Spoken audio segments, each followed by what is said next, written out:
1절 유다의 시드기야 왕 열째 해에 곧 느부갓네살 여덟째 해에 여호와의 말씀이 예레미야에게 임하니라. 네, 시드기야 왕이 11년째에 유다가 완전히 망합니다. 그러니까 유다가 망하기까지 이제 1년이 남은 상황인 거죠. 1년밖에 남지 않은 상황입니다. 그러면서 바벨론에 포로되었던 이미 포로되었고 몇 차째 이제 포로되고 마지막에 완전히 예루살렘 성 함락만을 이제 남겨둔 그때에 우리 예레미야는 어디에 있죠?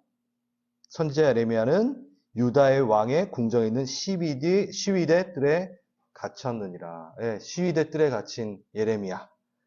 여러분 한 번쯤은 들어보셨을 것 같아요. 포로로 되었다가 다시 돌아오는 그 기간이 2년이다 라고 하는 거짓 선지자들의 말이 있었고, 그런데 예레미야는 몇 년?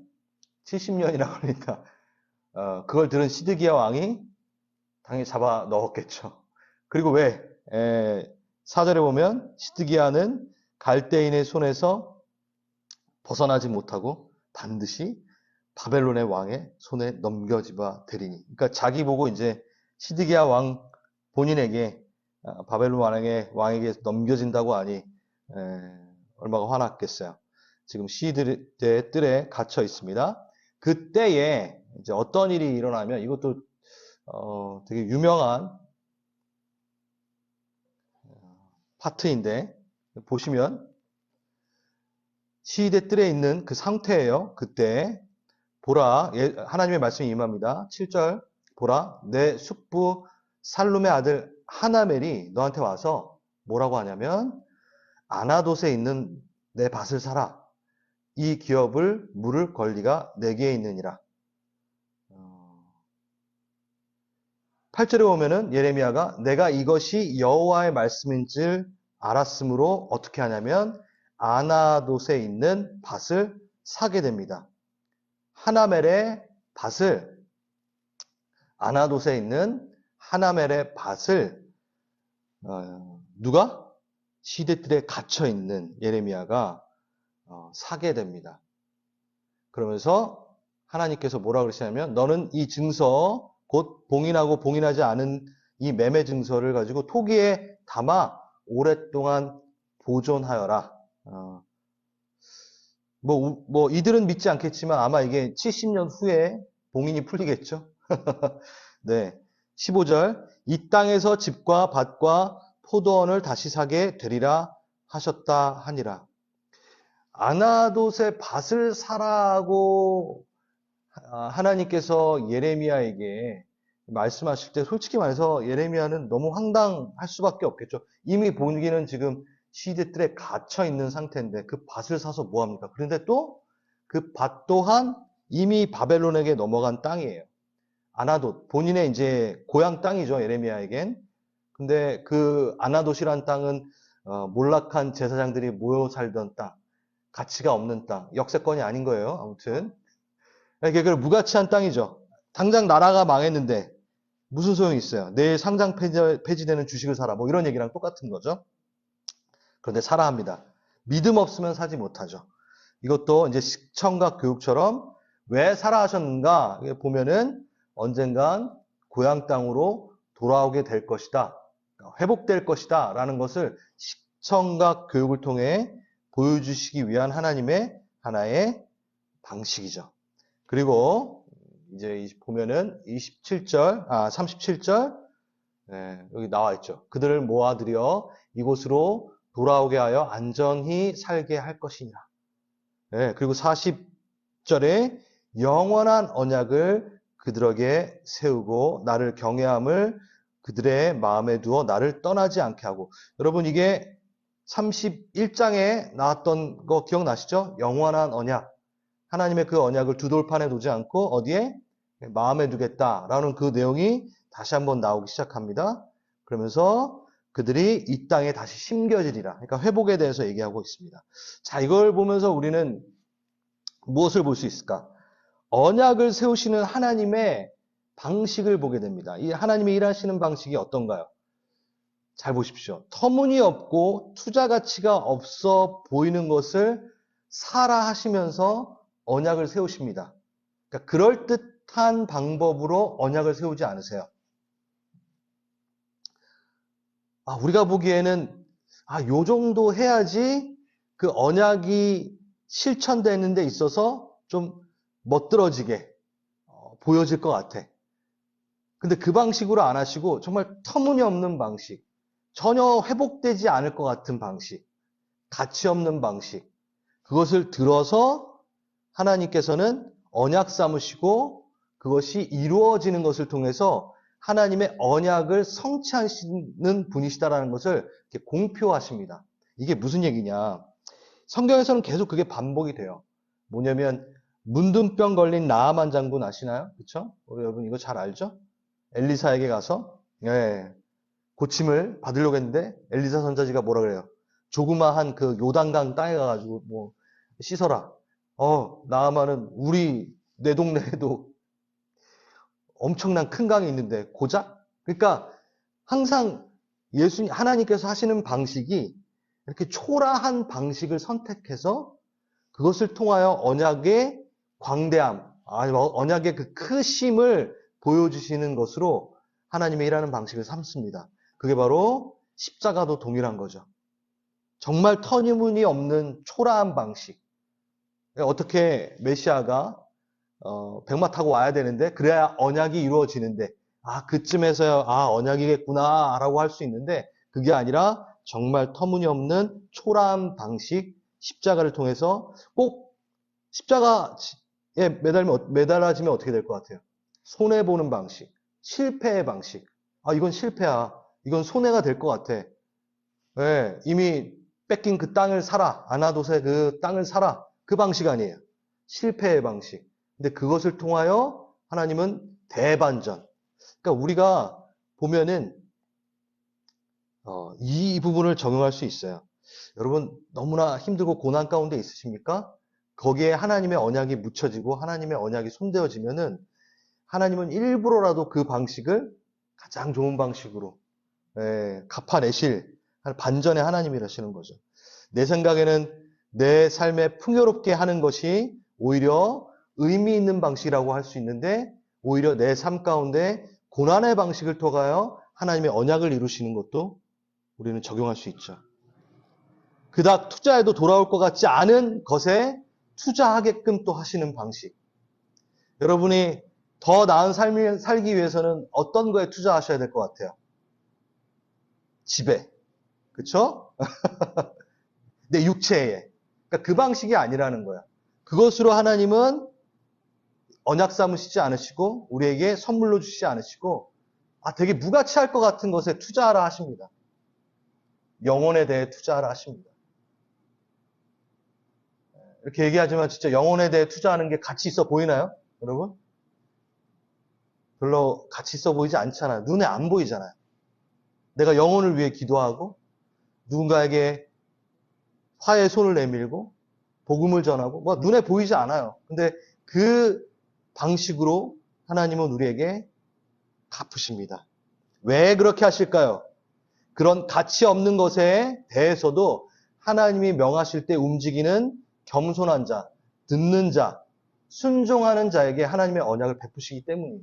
그러고 싶으시기 때문인 거예요. 가치 없는데 하나님의 말씀 하나에, 예레미야 봐봐요. 가치 없는데 하나님의 말씀 하나에 그 가치 없는 땅을 사버리는 그 모습. 그러니까 하나님께 순종하는 자에게 하나님은 대반전을 보여주고 싶어 하시는 거죠. 그러니까 그 방식을 선택하시는 거예요. 그렇다 할 방식을 통하여 이룬다면 누군들 그걸 투자를 안 하겠어요. 이 흐름은 이제 33장에서 더 명확해지게 됩니다. 예레미야 33장 1절 아주 중요한 또 대목이 나옵니다. 아직 시드 뜰에 갇혀 있는 예레미야, 여호와의 말씀이 그에게 두 번째로 임하니라. 이게 아주 중요해요. 아직 시대 뜰에 갇혀 있는 때에 상황은 하나도 바뀌지 않았습니다. 아직도 예레미야는 그냥 시대 뜰에 갇혀 있습니다. 갇혀 있는 상황. 앞뒤 다 막혀 있고 아래 위 다 막혀 있는 상황이지만 중요한 거는 뭐죠? 그의 말씀이 두 번째로 임합니다. 하나님의 말씀이 주어지는 것. 그러니까 하나님으로부터 주어지는 말씀을 들을 수 있게 되는 것. 그 관계 안에 있고 그 안에 있다라는 것. 상황은 깜깜하지만 상황은 하나도 안 변했어요. 저도 방금 지금 수요 예배 이제 오신 분하고 잠깐 얘기를 했는데 상황은 하나도 안 변했어요. 그런데 너무 신기한 거는 더 강력하게 주의 말씀이 임하고 있어요. 더 강력하게 하나님의 말씀이 이해되어지고 있는 상태예요. 예레미야는 두 번째 그 임할 때 더 명확하게 하나님의 새 언약을 받아내요. 상황은 하나도 안 변했는데 하나님의 더 강력한 말씀이 내게 주어진다. 그러면 성공입니다. 우리의 삶은 그게 성공이라는 거예요. 시대들에서 나가는 게 성공이 아니에요. 갇혀 있으나 그와 상관없이 하나님의 임재는 더 깊어지고 하나님의 말씀은 더 명확해지는 것. 당장 바라는 것이 이루어지고 앞길이 시원하게 뚫리고 그게 우리의 성공이 아니라는 거예요. 지금 당장에 직장이 잘 되고 월급이 많아지고 뭐 땅을 사고 물론 좋죠. 근데 그것에 우리가 눈에 팔리면 안 되는 거예요. 그 상황이 벌어지더라도 그 상황이 벌어지지 않더라도 내가 하나님의 말씀이 들려지고 있는 때라면 우리는 성공한 겁니다. 우리 주의 임재가 내 안에 확실하게 느껴진 때라면 내가 지금 시위대 뜰에 갇혀 있어도 그것은 성공한 것이죠. 이것을 깨닫는 우리가 되길 원합니다. 자, 그리고 너무너무 유명한 말씀이죠. 이를 행하시는 여호와 그것을 만들며 성취하시는 여호와 그의 이름을 여호와라 하느니가 너는 내게 부르짖으라. 내가 내게 응답하겠고 내가 알지 못하는 크고 은밀한 일을 내게 보이리라. 이거 찬양도 있는데 이를 지어 성취하는 여호와 이거 아세요? 그것을 지어 성취하는 여호와 그 이름을 여호와라 하는 자 너는 내게 부르짖으라. 이 찬양 모르세요? 정말 아는군요. 333 기도 들어보셨어요? 예, 맞습니다. 여기 예레미야서의 33장 3절. 이걸 333 기도라고 해요. 뭐냐? 부르짖으라. 그럼 내게 응답하겠고 너가 알지 못하는 크고 은밀한 일을 보이리라. 보이리라. 이 말의 원어는 그 앞에 너가 서게 되리라. 만질 것이다. 경험하게 될 것이다. 이제 네 것이 될 것이다. 라고 얘기하는 거예요. 여러분 그냥 보이시면 되는데 왜 꼭 부르짖으라 하실까요? 자, 기도라는 시간을 통해 자녀를 성장시키시고 그의 일을 이루시는 하나님의 방식입니다. 오늘 제가 하나님의 방식이라는 말을 좀 쓰고 있는데 하나님이 자신의 일을 경영하는 방식 자체가 기도를 통해 이루신다라는 거예요. 왜 그러실까? 그걸 좀 뒤에서 좀 볼 거예요. 내게 부르짖으라. 누구에게? 하나님 앞에 부르짖으라. 이게 뭐 소리를 막 지르라는 뜻만은 아니에요. 여기 이 말은 영어로 봐도 ask me. 그러니까 딴 데 가서 묻지 말고 나한테 물어봐 이 얘기예요. 그러니까 제가 뭐 맹목사님 저 좀 잠깐 볼까요? 이거예요. 초대. 긴장되시나요? 불러서 잠깐 보듯. 그러니까 나와 이야기하자 이 얘기죠. 너 마음대로 살지 말고 너 마음대로 결정하지 말고 나를 부르짖으라. 그러니까 내 앞에 좀 와라. ask me 나한테 물어봐라. 왜? 너가 나에게 그렇게 물어볼 때 부르짖을 때 나는 너에게 너가 알지 못하고 크고 은밀한 일들을 보이리라. 이거는요. 첫 번째 아쉽지만 기도한 대로 응답되지 않을 거라는 걸 전제로 해요. 왜일까요? 내가 응답되길 원하는 건 내가 알고 있는 방식이에요. 근데 내가 알지 못하고 크고 은밀한 거라는 건 내가 전혀 예상치 못한 방향으로 하나님은 응답하실 거라는 뜻인 거죠. 그러니까 이 말은 기도한 대로 응답 안 될 거야 라는 얘기를 전제로 하고 있습니다. 내 생각, 내 계획대로 그대로 이루어주겠다라고 하지 않으시고 내가 기도한 것이 아니라 나의 수준의 것이 아니라 하나님의 수준의 것으로 응답하겠다라는 얘기예요. 좀 무서운 너무 광대한 대답이죠. 여러분, 지금 이 이스라엘 유다 백성들은, 바벨론에 끌려간 유다 백성들은 무엇을 위해 부르짖었을까요? 맨 처음에. 당연히 구원이겠죠. 우리를 빨리 포로되면서 건지십시오. 근데 그거 안 들어주시는 거예요, 지금. 그러니까 너가 원하는 응답이 아니야. 부르짖으라. 그럼 내가 너에게 응답하겠구가 너가 원하는 대로 다 들어줄게가 아니라 나는 크고 은밀한 걸 너에게 볼 거야. 그러니까 그게 훨씬 나아. 그거 보여줄 거야. 일이 벌어지면 우린 문제의 해결을 위해 기도할 수밖에 없습니다. 그건 당연한 거예요. 근데 그건 그냥 과정이라는, 그걸 흘려보내셔야 돼요. 어떨 때는. 어떤 문제가 발생됐을 때 내가 바라는 1, 2, 3번에 대해서 열심히 기도하는 건 당연한 수순이죠. 근데 참 재밌는 건 그렇게 기도하다가 어떤 일이 일어나죠? 진리에 접근합니다. 그냥 구원해주세요 라고 이 유다 백성들은 기도하다가 본질로 돌아가게 되는 거예요. 그 절박한 상황까지 몰아가시는 그 하나님의 진리를 드디어 의도를 발견하는 겁니다. 뭘 발견했나요? 이들은 말씀으로 돌아가는 일. 이들에게는 거기에 사지선답 중에 없었어요. 말씀으로 돌아가는 게 응답이구나. 아, 그거구나 라고 없었다라는 거예요.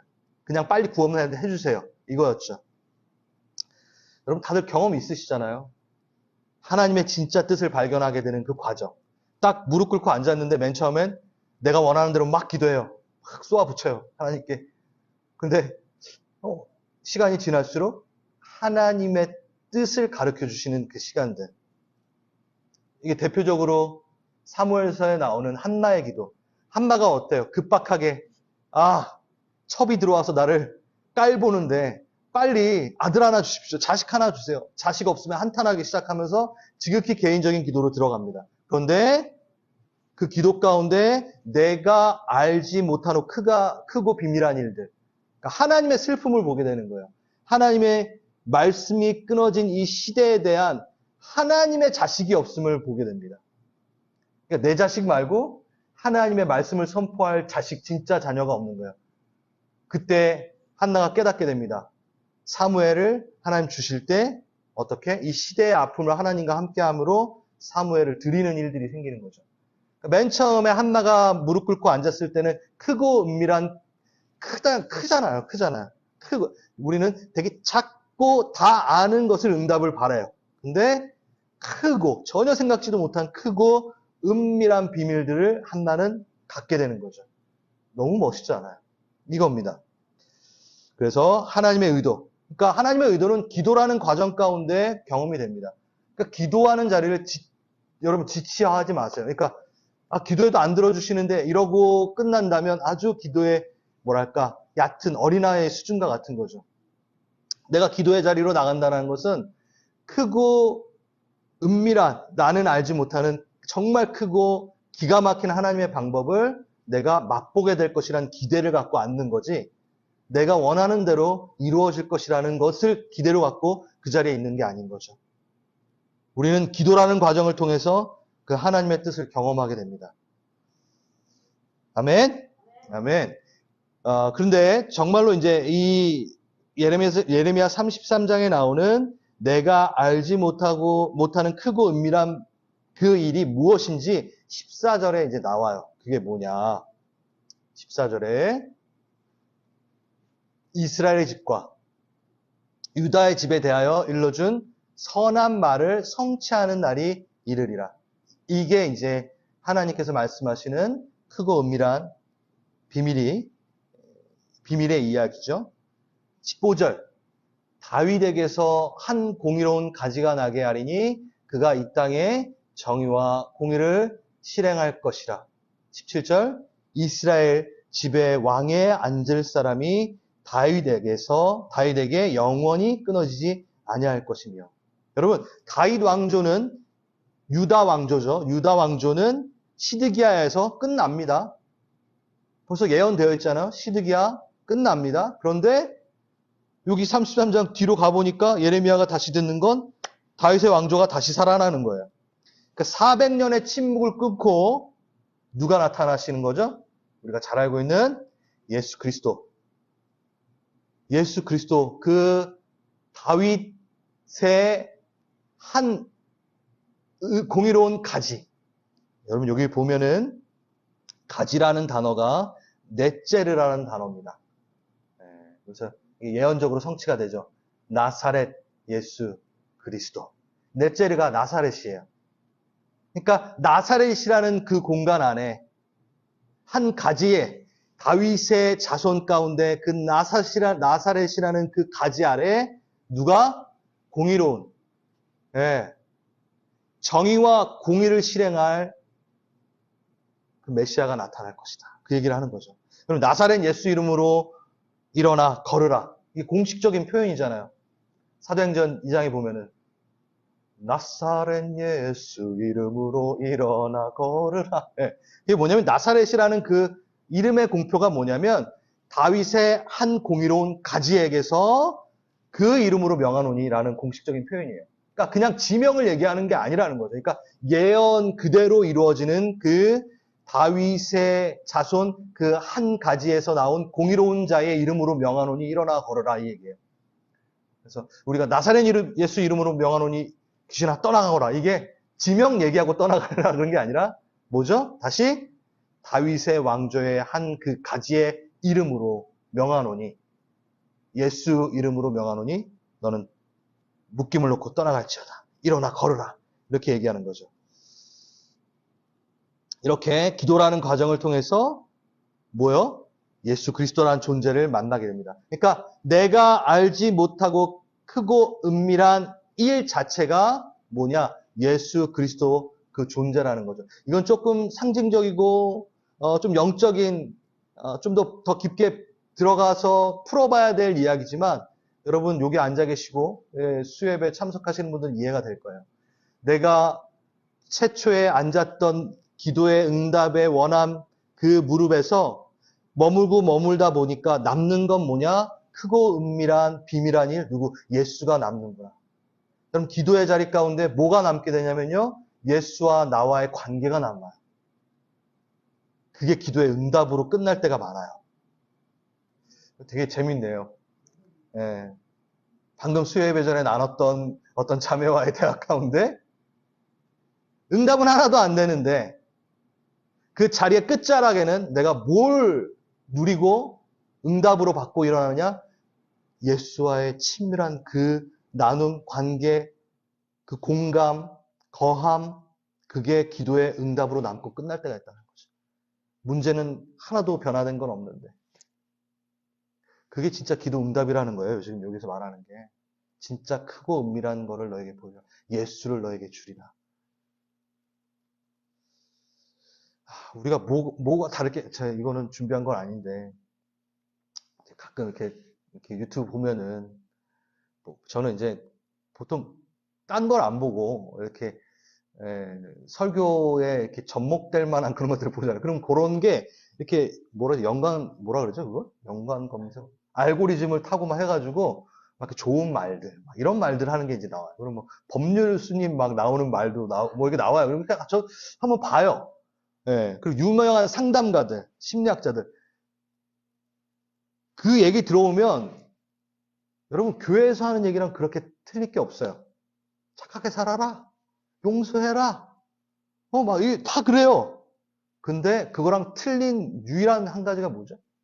이게 예수가 없어요. 이게 정말, 그럼 교회에서 내가 성도님들과 나누고 얘기하고 선포해야 될 수 있는 건 뭘까? 착하게 삽시다.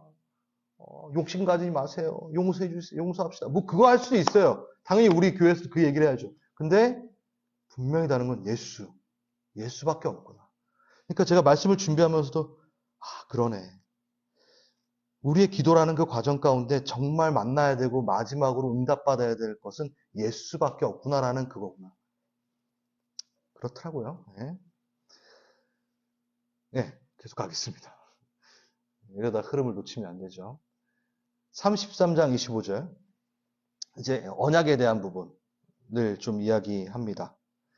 내가 주 야와 맺은 언약이 없다든지 천지의 법칙을 내가 정하지 아니하였다면 이게 제가 세 번역으로 갖고 왔습니다. 좀 말이 어려워서 나의 주야의 언약이 흔들릴 수 없고, 그러니까 낮과 밤과 맺은 언약이 흔들릴 수 없다. 그러니까 낮은 뜨고 뭐 밤은 저물고 이거에 대한 하나님께서 약속, 하늘과 땅의 법칙들이 무너질 수 없는 것과 마찬가지로 야곱의 자손과 나의 종 다윗의 자손 내가 절대로 버리지 않을 것이며 아브라함, 이삭, 야곱 자손을 다스릴 통치자들을 다윗의 자손들 가운데서 세우는 나의 일도 그치지 아니하리라. 그러니까 이 말은 뭐냐면 아무튼 내가 너희와 맺은 언약은 변치 않을 것이다. 이루리라. 무너질 수 없다. 이라고 얘기하십니다. 이게 우리가 봤던 31장에 이미 말씀하셨던, 그래서 제가 앞에서 좀 얘기했지만 그 말씀이시죠. 다시 한번 오늘 좀 꺼내 보겠습니다. 너무 중요한 거기 때문에 31장 31절 3.1.3.1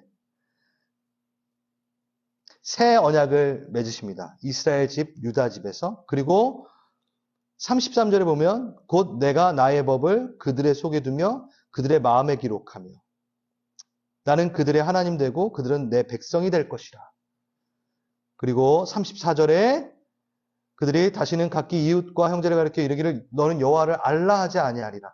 이는 작은 자로부터 큰 자까지 다 나를 알기 때문이라. 내가 그들의 악한 일을 사하고 정말 중요한 부분 다시는 그 죄를 기억하지 아니하리라. 이 새 언약에 대한 부분은 제가 주일 설교 때도 몇 번을 얘기했고 근데 너무 중요한 거기 때문에 한번 다시 좀 정리를 해봅니다. 먼저 여러분 하나님께서 성경에 예언을 하실 때 선지자를 통해서 예언을 말씀하실 때 한 선지자를 통해서 다 밝히시나요? 아니라고 말씀드렸죠. 각 선지자들에게 부분적으로 예언을 말씀하십니다. 이게 왜 그럴까? 겸손케 하시는 것도 있어요.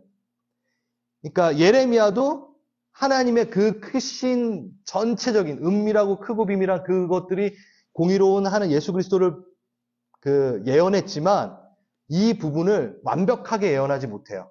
이사야서를 봐야지만이 이 예언이 뭔지 정확하게 또 플러스되고 그럼 이사야서만 보면 될까요? No. 요엘서를 봐야지만이 또 완벽해져요. 그러니까 모든 선지자들의 예언이 합쳐져야지만이 완벽해지는 일들이 생깁니다. 기가 막힌 거예요, 이거는. 진짜 저는 하나님이 너무 재밌으신 것 같아요. 예. 이건 우리에게도 어떤 사역자들 가면 자기가 뭐 다 아는 것처럼 위험하다, 그거를 방지하시는 것 같아요. 겸손케 하시는 것. 그리고 이건 저번에 했던 건데 그러니까 우리도 기도할 때 내가 다 알아야 된다라는 착각에 빠지지 말라는 거예요. 우리 다 몰라. 그러니까 위대한 선지자마저도 하나님의 계획을 부분적으로 아는데 내가 뭐라고 하나님의 계획을 다 알길 원하는가. 이것도 우리에게 적용할 수 있었죠. 기억나네요. 그런데 오늘 얘기하고 싶은 거는 무엇보다 예언의 완성자, 그분만이 모든 언약을 모아 성취해내시는 분. 그러니까 이렇게 부분적으로 선지자들이 예언을 이야기하는 것은 누구를 보라?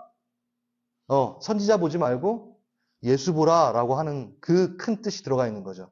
예수 그리스도에게 집중케 하시는, 예수님만을 기다리게끔 하는 그 예언의 성취.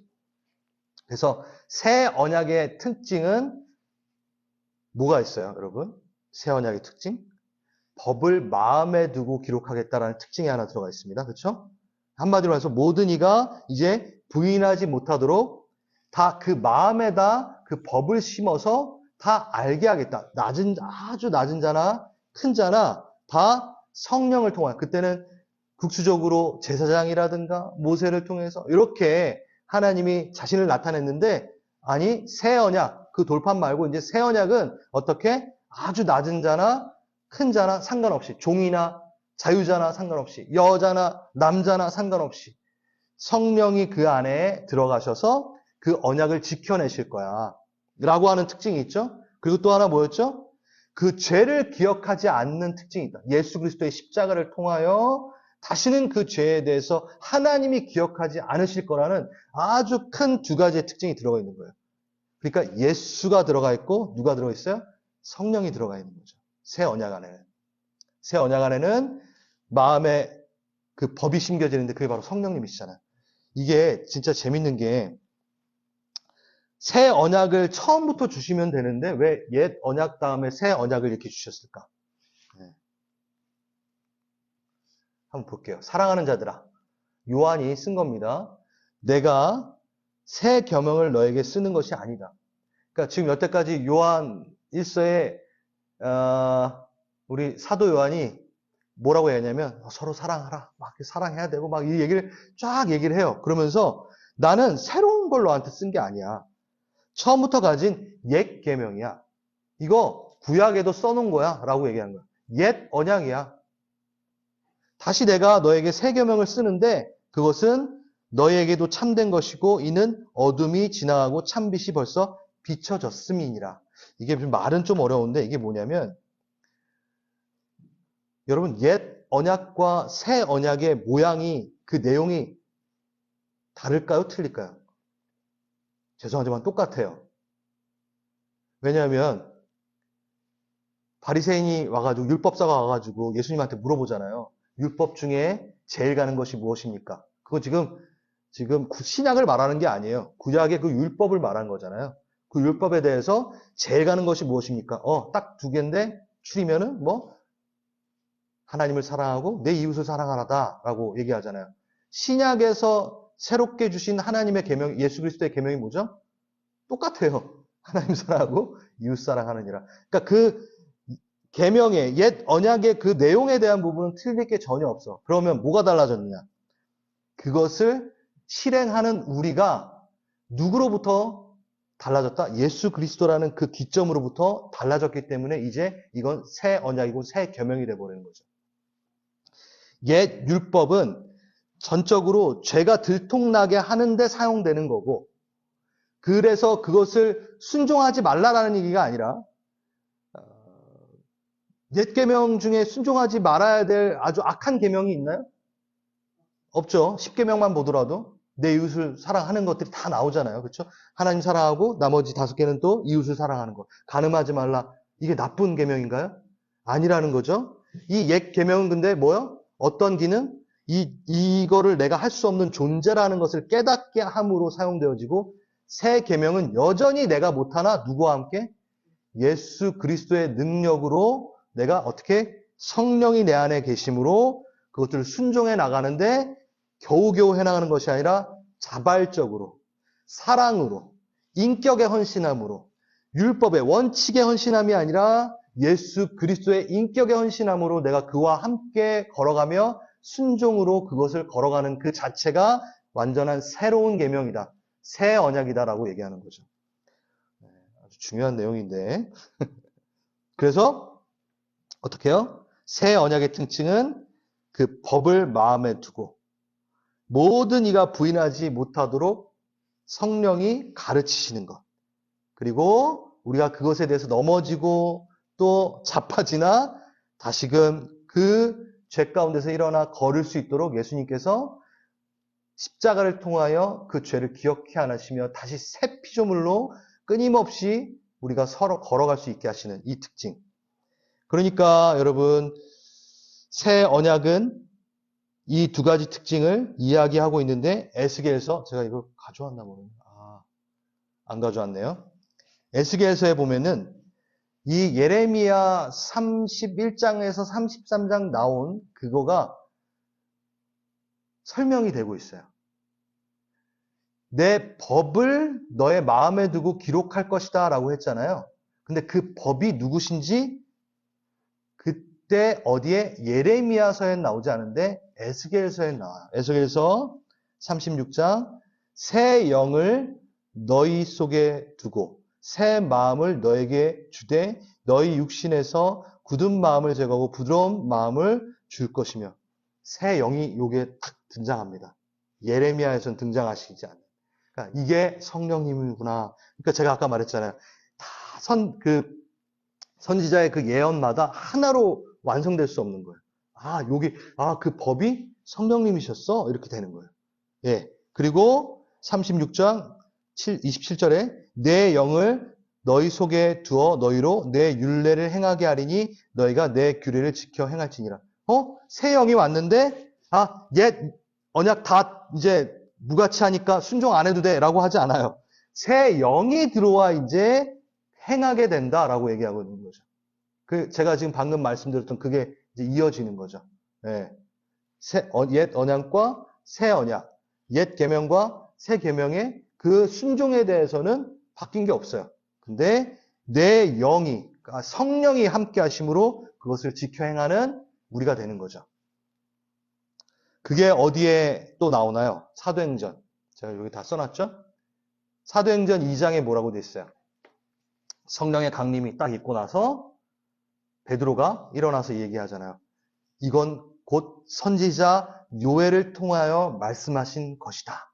이 현상은 성령의 십자가의 사건 이후에 성령이 임하심은 바로 요엘서에서 말한 그대로다 라고 얘기해요.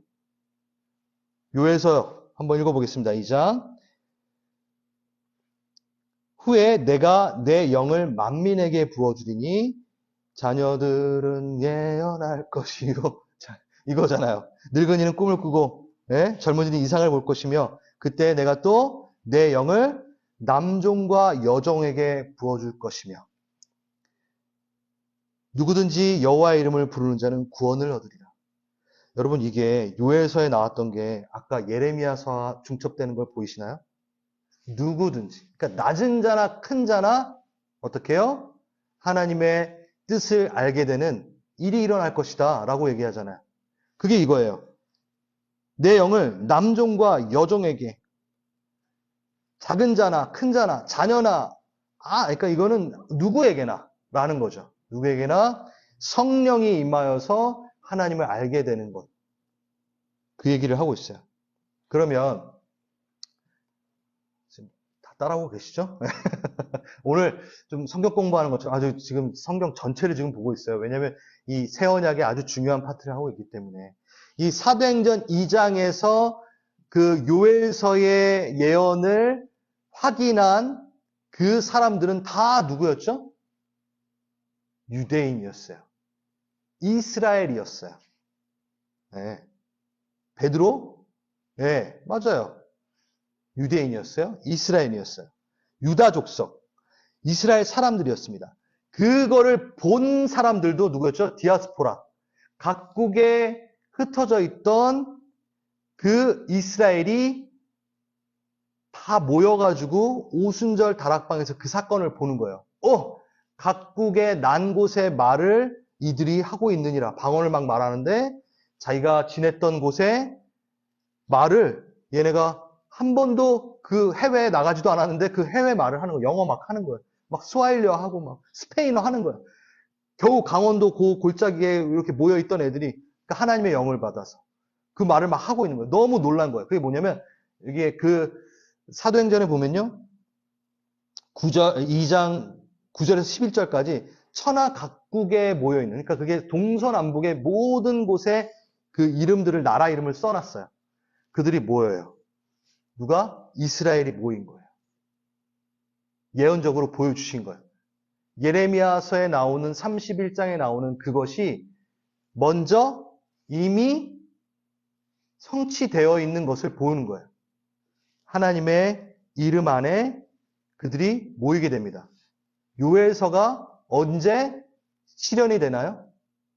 나중에 자녀들은 예언할 것이요. 이걸 솔직히 우리는 항상 나중 얘기로 얘기하는데 언제? 베드로가 뭐라고 얘기해요? 이미 2000년 전 오순절 다락방에서 이루어진 사건이다라고 얘기한 거예요. 그러니까 예언은 이미 성취되어 있는 거죠. 성취된 예언을 이야기하고 있는 거죠. 이스라엘이 모인 것.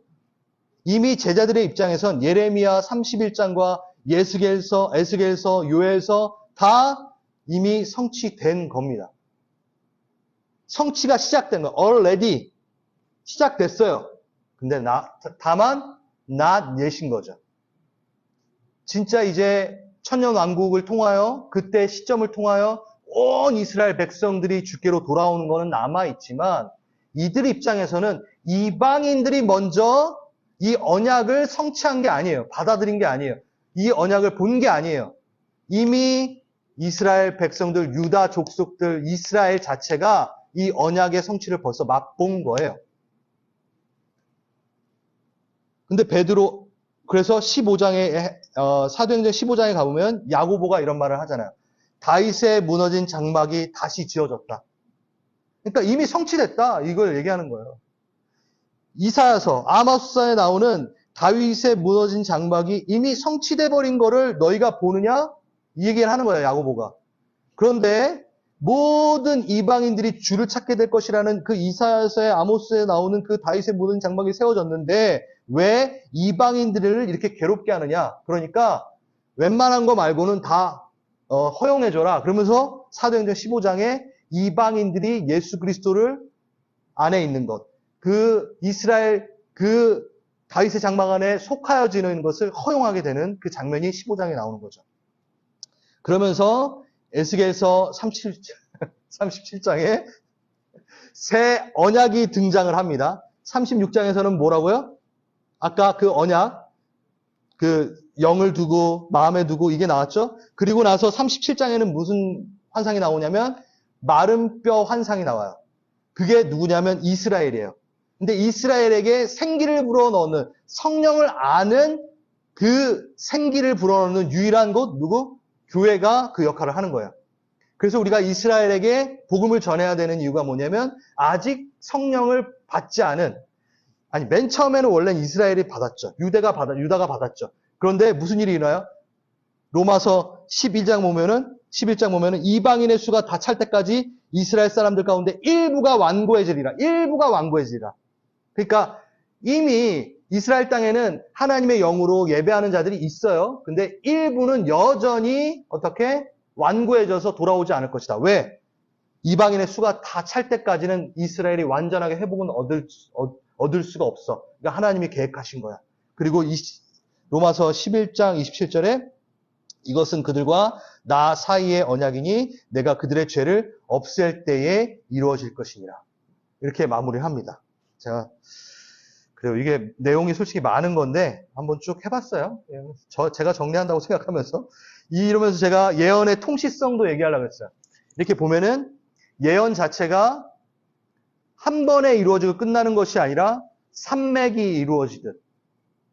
그래서 한 번에 쭉 보면은 한 봉우리만 보이는 거지만 옆으로 딱 보면은 계곡을 지나 봉우리가 하나 있고 계곡을 지나 또 봉우리가 있듯 예언은 동시성, 한 번만에 이루어지는 게 아니라 통시성이라는 거야. 예언의 공시성. 한 시대에만 이루어지는 것이 아니라 통시성. 이루어지고 또 이루어지고 또 이루어질 수 있는 그 가능성을 갖고 있는 예언의 다중적 성취를 얘기합니다. 그렇기 때문에 마태복음에 24장에 있었던 그 일들이 옛날에 있었던 일로 끝나는 게 아니라 실질적으로 그 일들이 일어난 것 같지만 실질적으로는 아직 남아있는 일, 예언이 성취되어야 하는 일로 또 있는 거고 그렇게 돼 있는 거죠. 지금 방금 여기에서도 우리가 알 수 있듯이 요엘서, 에스겔서, 예레미야 이 모든 게 이미 성취된 하나의 언약의 사건이지만 이제 또 다시 성취돼야 할 또 언약으로 예언으로 남아있는 것. 이것을 이제 보는 거죠. 자, 제가 이 얘기를 하면서 마무리하고 싶은 거는 이겁니다. 새 언약, 이렇게 하나님께서 계속해서 언약을 성취해 나가면서 이 공간 가운데 새 언약을 주실 때 어떤 상태였죠? 남유다가 철저하게 망하는 상태였어요. 이스라엘의 멸망과 이스라엘의 그 바벨론의 포로됨의 그 최악의 비극적인 현실 가운데 그제서야 하나님이 뭘 보여주시냐면 새 언약을 보여주세요. 제가 무슨 얘기하냐면 평화로울 때 새 언약을 보여주지 않으셨다는 거예요. 여러분, 우리 너무나 당연하게 여기지만 새 언약을 언제? 가장 철저한 절망 가운데 그 상태에서 새 언약을 꺼내 드세요. 이게 예레미야서의 진짜 진입니다.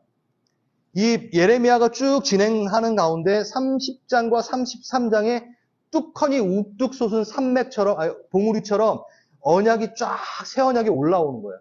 그러니까 정말 예레미야서 여러분 지금 들으시면서 힘들었잖아요. 지금도 솔직히 힘드세요? 계속 심판당할 거고 너는 끌려갈 거고 포로 될 거고가 예레미야서의 그 전체 줄거리예요. 근데 거기에 이렇게 뭔가 빠바바밤, 빠바바밤 하면서 올라오는 그 30장과 33장에 있는 거예요. 왜 그렇게 하시는가? 왜 이 철저한 절망 가운데서 새 언약을 드러내시는가?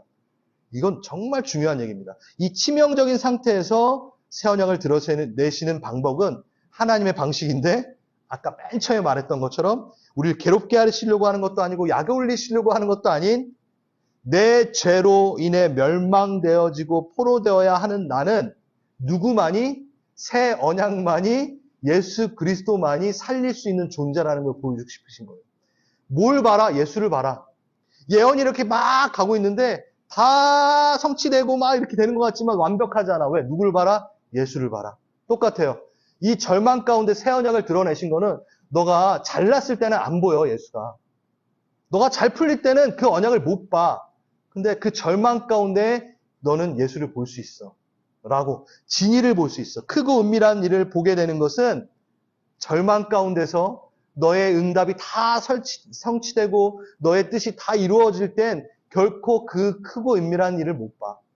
너 수준의 법값에 못 봐.